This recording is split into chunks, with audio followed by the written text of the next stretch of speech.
Didn't I warn you guys that trailers can be misleading? Here's the biggest case in point with Wolfwood's introduction in PV2. Everyone was up in arms that they 4 kids to him with the lollipop and how he doesn't smoke and that ruins his character, even though there's animation sheets that had cigs. Wolfwood is fine, and he was fantastic this episode. What is actually really interesting is that PV3, which introduced a bunch of the antagonists for the season, omitted Wolfwood on purpose, using the prelude of the trailers to paint this picture of Zazie the Beast as the obvious big bad controlling the worm, and having De Niro and Meryl constantly on Wolfwood's case that he was being more than he seemed. Just for that rug to be pulled out at the end of the episode was beautifully done, because those who are watching Trigun for the first time here without seeing the PVs will have Wolfwood as the main big bad until Zazie was revealed, and then the double twist. The result is the same. Wolfwood seems to be on the same side as Zazie, but the experience is entirely different, all tied to if you watched a trailer or not, which I find really fascinating no matter how much I dislike the nature of PVs in general. I only watch trailers for series that I've already read because nothing can spoil me at that time. Hiroyasu Aiki. When I saw what this sexy man worked on, I went and immediately rewatched High School of the Dead OP.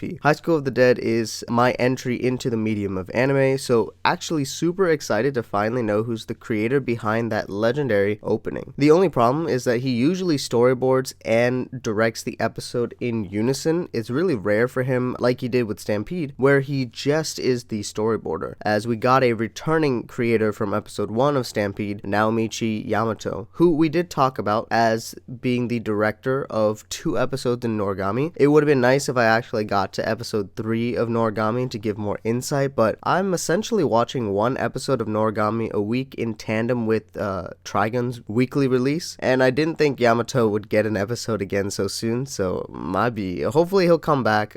But you can look at the episode 1 review that talks about him and Muto's combination. Here we have Yamato and Aoki. The only other storyboard that Aoki has is episode 5 of Hanayamata, which is an anime I would not recommend to anyone, unless I guess you love slice of life, high-pitched voices, and cosplay dance, or whatever the club is. If I only watched episode 5, I wouldn't be able to understand the context of what makes that episode different from the other 4 in the series itself. So what I pulled from this terrible binge was that Aoki uses unique composition shots to let characters move and breathe in the frame, established more fluidly. With Stampede and its 3D format, this allows for even more range of movement with the types of shots that we got, like Meryl's close-up in the tunnel, or when Wolfwood calls each one of our existing casts to do something inside of the worm, as the camera continues to pan more and more outwards until all 4 fit perfectly. My favorite is actually the arguing Meryl and Wolfwood in their profile shots while Vash is the middleman, which really helps to establish the future dynamic of this group for sure. As always, these are just my interpretations of the creators that are working on Stampede, and I understand there's a full multitude of factors that I am just attributing to one person, and that is not realistic, and I have to put this disclaimer so no one takes my words out of context. I